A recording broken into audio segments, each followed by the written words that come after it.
I've done this before. All right, so we do have our next match all set. It's going to be Spiderslayer versus Triforks, two very high master players. What do you think, Winter? Well, actually, yesterday I went 2-2 with Triforks on the ladder, so I know his TVZ looking pretty strong. Straight up macro player. Spiderslayer, on the other hand, showing a little bit of a sneakier style of going back and forth. Oh, that's a good point. Pressing the start button is kind of important. But Spiderslayer seems to play a little bit of a sneakier style based on tech switches and catching his opponent off guard. And this is a 4-player map, so it's going to be kind of difficult to scout. But we'll have to see what they choose to do as we get into the game. Let me just stop my music here. All right, and get into the game. In the upper right-hand corner, we've got our yellow Zerg. We've seen a lot of good play out of him today. We'll see what we see in this TVZ. There have been a lot of them. It is Spiderslayer. His opponent in the top left-hand corner. Spiderslayer pausing the game right off the bat. And we have a pause. So maybe I'll talk about TVZ on this map. Yeah, go ahead. We'll see if they have an issue up there. I'm sure they're working it out. So what do you think about TVZ on this map? Oh, thank you for asking. In this map, notice the positions. Well, spoiler alert, guys. Triforks is going to be in 11 o'clock position. I can tell because of the awesome Game Heart overlay.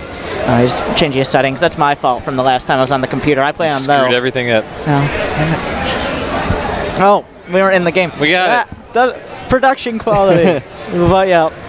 In these positions, when your opponent is clockwise to you, that means they're the most easily droppable location. You see right now, the main and the third base of Spiderslayer is going to be exposed to medevacs, whereas, say, just switch the locations a little bit. Now imagine trying to drop a Zerg player from that position. I mean, actually, wait, is that rotationally so? The game ended looks like a little we bit. decided to restart the game. About positions is going to go out the window. No, it's going to be the same map. But different positions, possibly. Possibly. Because you can spawn in all 4. So why don't you just tell us everything about it? Oh, everything about Frost. Frost is a big, wide-open map. There are 2 options for third bases as well. We should probably get in a new lobby, I assume. Yeah, I guess no one's doing that for us, are they? Yeah, that's a good point. We have to do everything here. Well, you talk and I'll set it up. All right. On this map, the third base choice is pretty important, especially for the Terran player. It depends on the positions. If you're doing a very push-oriented strategy where you're going straight across the map, just going right towards your opponent, say a pull or an innovation or an endless push with 2-2, just constantly attacking, dropping, anything like that, that style, you want to take that third base that's out in the middle, out towards your opponent. So that way, if you're trying to deal with counterattacks, you don't have to go back to deal with counterattacks, but it's where your rally point already is. Of course, that's a little bit more exposed if you're playing a defensive style. You want to go for mech or a 4-base play. Usually you're going to take that pocket third base because it's a little bit easier to defend with Widow Mine, siege tanks, anything like that. Looks like we're getting the lobby invite now going into the game. All right, everybody's in. Just waiting on Mr. Spiderslayer. Oh, we're on screen right now. I guess we are. Of course we would be. Why wouldn't we be? Yeah, why would we even switch to the game at this point? Yeah, the game's There's not better important. things here. Looking at our faces. I mean, I could do that all day. Our very bright faces. All right. Let's keep it classy, all right? Keep it professional. And I'm not the one wearing a suit. You've got your own custom tee, well, though. yeah, my winter gaming t-shirt. Those of you who haven't sent t-shirts yet, I apologize, by the way, but... Oh, do I have to make people... Nope. Oh, my God. It's your problem now? No, that's my problem now. All right. That's good, because I have plenty of problems to deal with on my own. Yep.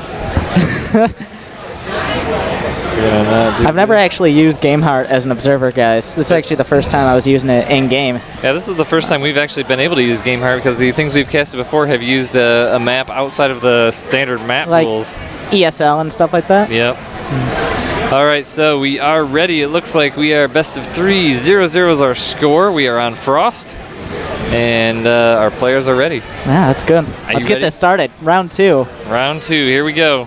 What positions will they be? I want cross positions. I think that'll make for the most entertaining game. But yeah, countdown has begun, guys. Get excited. Get hyped. This is game number 1 of round of 8. Triforks versus Spiderslayer. Round of 8.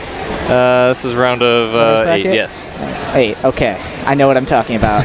There we go. Looks like they're all set, though. Yeah, in the upper right-hand corner is going to be the red Terran. His name is Triforks. His opponent in the top left-hand corner, the Zerg player, it's going to be Spiderslayer from clan WSA. I don't know what that means. Yeah, I don't either. Do you have any idea what that I have no idea what that means. I think this is actually best of 5. I believe we're in the best of 5. Best of 5 portion now. All right, so you can come up with a lot more builds. I like how... Now, you got to think about, they did map vetoes, right? Yep.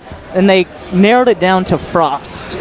Now, what does that say about these players? There's a lot of 2-player maps where I think both of them have a little bit of something special planned, because Frost is not a map that you narrow down. If you're thinking like, I want to do a sneaky strategy or something like that, you're not thinking, well, let's pick Belshire, like the easiest map to scout any of those strategies. If you want to proxy some sort of hidden base, or maybe like drop creep and make a Spire, which we haven't seen in forever, this is the map to do it. This is the biggest, well, second biggest map in the pool. Well, given that this is Spiderslayer, we've seen a lot of long games out of him. He's not one that likes to just rush into it and do a lot of crazy things. So maybe this is better for him to keep Terran at bay a little bit, and maybe not let Terran get all up in his business too much, so he can get his expansions on and all that kind of stuff. But speaking of up in his business, it looks like Triforks going straight for a Reaper, which is going to get into that drone line, going to be scouting out whether he's going for speed, anything like that. I was actually talking with Spiderslayer. Of course, I want Spiderslayer to win this matchup because I'm much more confident in ZVZ than ZVT, so I was giving him some tips against Triforks, who I played yesterday. I didn't actually know he was coming to this tournament, by the way.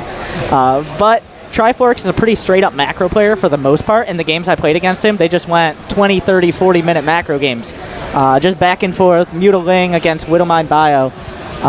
And he's very confident. He goes very heavy Marauder in the late game, so he's looking for that Ultraviolet transition, but he has his Widowmines always placed in the right spot.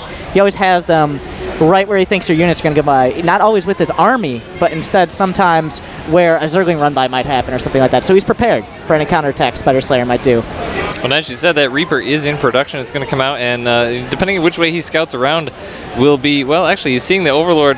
I don't think he saw it, but, you know, if you do see that Overlord come in, that is a dead telltale sign as to what positions are going to be. So we'll see if he saw that when this Reaper heads out, which is going to be he's just going to hunt down that drone, I think. Oh, yeah. The SCV. 1v1. Want to fight me, dirty. bro? He fights dirty, though. Oh, going We got a lot of micro action happening early on here because it matters. Well, that drone is going to stay alive to do, I have seen other people do similar type things recently. I have no idea what you're talking about. But now you see he can be really annoying on this SCV. He's going to have to bring another one down. And now I want to point something out. He's doing 2 Reapers before Reactor. Some players will choose to get the Reactor after the first Reaper, so that way they can transition to Hellions a little bit quicker. They might get the second Reaper out. This is just for a little bit extra. Oh, no. Oh, the Reaper does get surrounded. And now everything's terrible, because if you made 2 Reapers, making 2 Reapers that early, the entire intent is to do a little bit of harassment, maybe pick off a couple drones, maybe pick off creep tumors and Zerglings. Otherwise, if you go for the Reactor first, it's just kind of harassment and scouting with your Hellions. But now that he's lost his first Reaper, the entire plan and the advantage of going 2 Reapers before a Reactor has kind of gone out the window. So a little bit, I'd say, advantage to Spiderslayer so far in this game. Yeah, so now he's going to have this Reaper to just be able to poke around, but he's not going to get as much damage done as he wanted. I mean, do you think he was trying to do some kind of bunker play there? I mean, he did bring an SCV all the way across the map along with that Reaper. I think... Oh, he brought it with the Reaper. Yeah, I would think he would scout a different position. He sent the SCV back after that first Reaper died. I don't think he was going to do a bunker play. It's pretty late to do a bunker play because he's going to have Zerglings out. There's no way you're going to finish the bunker. Reapers don't kill Zerglings that fast anymore. So...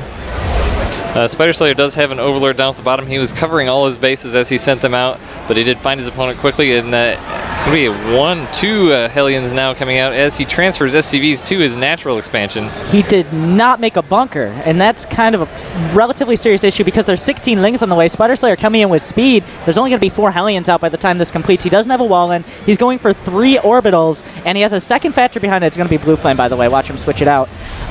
But without a wall in, these Zerglings are going to do copious amounts of damage, I think is the way I want to put it. Yeah, and Spiderslayer is definitely one that likes to get his Zerglings in there. I mean, he'll make a decent amount and then just kind of sit back and macro up on his 3 bases, take his 4th base, get his Spire has been his play of choice today. Like you said, though, we haven't really seen anyone do any sneaky Spires, which is always fun to see. There's something I want to talk about is, he actually messed up his factory a little bit there, Triforks did. He's going to be going for the Blue Flame, which is surprising. Every time I played him, he decided to go for Bio, but the Zerglings coming in, and actually had his Hellions in position. I don't like Spiderslayer sending in little packs of Zerglings. What I would have liked to see is he holds one Zergling out of his base, wait for the Hellions to move out, when they kill that one Zergling, and then swing in with 20 or so Zerglings into the natural and kill all the SCVs, and then force the Hellions across the map. He does have another large group of Zerglings coming in, and he's going to send half of them up to deal with those Hellions while sending the other half down here to kill off some SCVs and make that orbital command lift up, but so he's just kind of going to hang out here to control or keep the Terran contained. Yeah, I don't really think that was worth it for Spiderslayer a little bit. You see now his drone count going up a little, but he doesn't have the gas income, and he just got his third base up. He's going up towards 40 drones now. But against 3 command centers and soon-to-be Blue Flame, actually Triforks has 260 gas in the bank, and he hasn't started the Blue Flame upgrade yet, which is a little bit of a mistake, obviously, because what else are you going to spend 250 gas on right now when you're making Hellions? He does have an Overlord here, so he does see this third base is going down, so now these Lings are probably going to run around to harass that as well, as Triforks has really spread himself out here against a really fast army of Spiderslayer. Now you notice where he's taking his third base when he's going for mech, getting that pocket base. He doesn't have any siege tanks, though. And siege tanks and Widow Mines are what you're really going to want to defend this. And I really still have to comment on Triforks. He has 250 gas. He's not doing anything with it. Imagine if those SCVs had been mining minerals at this point, how much more he could have done. He hasn't been able to keep up on his Hellion production. He's about to get, well, he's not about to get supply bot. Never mind, I take that back. He has 3 orbitals. It's pretty hard to get supply bots early on at that point. But I don't think he's really gotten to the point he wanted to be right now. Spiderslayer has, like he has in all the games he's played today, thrown his opponent off a little bit. But he does have a Roach Warren that's just now about to finish as these Hellions are going to come in. So this is going to be a huge direction for him. He's going to lose a couple drones here, but not too many. But see, he's going to have a counterattack at the same time, but it's not going to be nearly as effective as the Hellions moving into the natural, roasting away the Queen to start, not targeting down the drones, but here come a few more drones going down. There's nothing to defend this. 9 Roaches about halfway done. Every single drone at the natural will go down, and that is going to, those Roaches that's critical damage right there. Those Roaches take so long. No. The drones. Line them up, as they say. No. He knew the Hellions were coming out, and he still didn't have Roaches. Why? But now the Roaches are kind of holding the Hellions in, and a couple of them are going to go down. There's only going to be 1 left here. Now he's left with a lot of Roaches and not a lot of drones, but luckily he had a lot of larvae. At what cost? Yeah. And now the third base of Triforks is still kind of hovering over that position there. He hasn't been able to use that. There is quite a bit of energy on the orbital command. But now Spiderslayer is going to head out with all of these Roaches, and he's going to the Roach counterattack. Spiderslayer is really dead right now. He's going to run into these Hellions right in the middle of the map. The Hellion's going to see those Roaches and going to head back, it looks like. But Spiderslayer just going to be spending a lot of time droning here. At this point, Spiderslayer, I take it back. I hate being the person that calls someone dead. There's no siege tanks out quite yet. 1 is on the way, but that's still, we're looking at what? 11 Roaches coming up into the natural. He's killed a lot of SCVs so far. Sure, Triforks. I keep wanting to say Triforce. Well, Triforce has 3 bases. He has siege tanks. He's actually transitioning to bio, even though he had 2 factories right off the bat, which is kind of confusing. But I guess Marauders are pretty good against the Roaches that Spiderslayer's kind of forced to go now. And that orbital command was forced to lift up when it does have almost full energy, and that's a lot of mules or scans.